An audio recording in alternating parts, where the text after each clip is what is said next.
تشكيك واضح وصريح، تشكيك واضح وصريح بالقرآن، تشكيك واضح وصريح بالقرآن.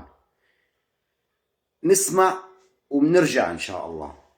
القرآن اللي هو كلام رب البشر، والسنة اللي هي كلام سيدنا النبي عليه الصلاة والسلام، الاتنين نقلهم ليك وكتبهم ليك البشر. هل اللي نقل لك الحاجات دي معصومين؟ هيرد يقول لك لا. قول له يبقى بالمنطق بتاعك ده، لو انت بترفض السنة بزعم ان اللي كتبها بشر وهم مش معصومين، يبقى هترفض القرآن كمان بزعم ان اللي كتبوا بشر وهم مش معصومين.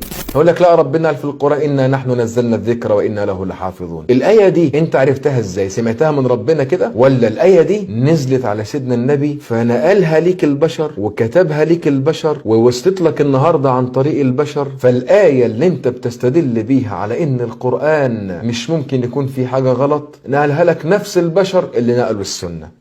سمعنا كلام هذا المعتوه عبد الله رشدي يشكك بوضوح بالقرآن.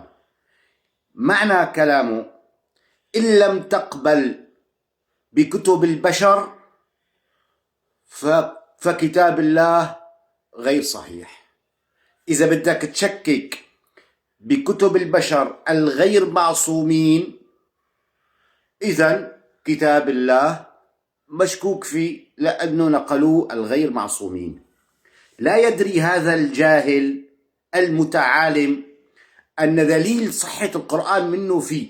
كيف يعني؟ يعني الله عز وجل وضع قاعدة لقبول هذا الكتاب، للإيمان به، في قاعدة للإيمان بهذا الكتاب. ما هي هذه القاعدة؟ يقول الله عز وجل: أفلا يتدبرون القرآن ولو كان من عند غير الله لوجدوا فيه اختلافا كثيرا. يعني هي القاعدة إذا بتجي على الكتاب، أي كتاب تجد فيه اختلاف، وخاصة بعد مرور أزمنة تجد فيه اختلاف يختلف بعضه عن بعضه، فإذا هذا الكتاب ليس من عند الله. قاعدة واضحة وصريحة.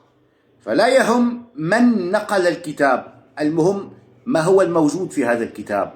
الله عز وجل تحدى أن يأتي أحد بمثل هذا القرآن. وعبد الله رشدي يقول: كل الكتب مثل القرآن.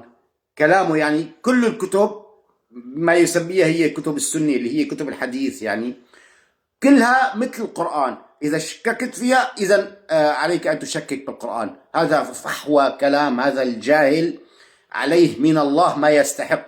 يشكك المسلمين وغير المسلمين بالقرآن بحجة واهية ما لا علاقة بالحقيقة. الحقيقة أنه هي الكتاب أمامك، هي كتاب البخاري وهي كتاب الله عز وجل. هل كتاب البخاري لا يأتيه الباطل؟ هل لا نجد فيه اختلافا كثيرا؟ هل كتاب مسلم؟ هل كتاب النسائي، الترمذي، الجاحظ، أي كتاب، كتاب رياضيات، كتاب فلسفة، كتاب علوم، كتاب فلك، أي كتاب، بعد مدة من الزمن يتم اكتشاف أنه في مغالطات بهذا الكتاب، فأنت تساوي هي الكتب بكتاب الله عز وجل وتشكك أن من شكك بهذه الكتب أن فيها مغالطات أيضا عليه أن يشكك بالقرآن. هذا ما يدعوكم إليه عبد الله رشدي، فانتبهوا، انتبهوا كي لا تقعوا. يعني موضوع التكفير شغله مو حلو، بس ديروا بالكم.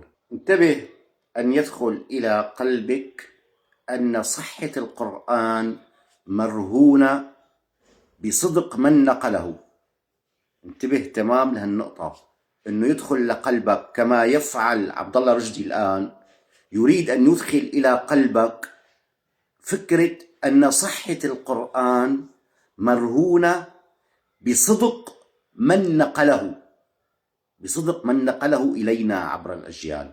رغم أنه نقل القرآن مختلف عن نقل كتب الحديث، يعني الغشيم بيعرف هذا الكلام، بس عبد الله رشدي ما بعرف هون بخبث أو بغباء عم يحكي هذا الكلام. لكن هو الآن يزرع في قلبك شك أن القرآن، صدق القرآن وصحة القرآن مرهونة بمن نقله. فانتبه كتير من هالنقطة، إذا ما بتعرفها مشان أشرح لك إياها إن شاء الله.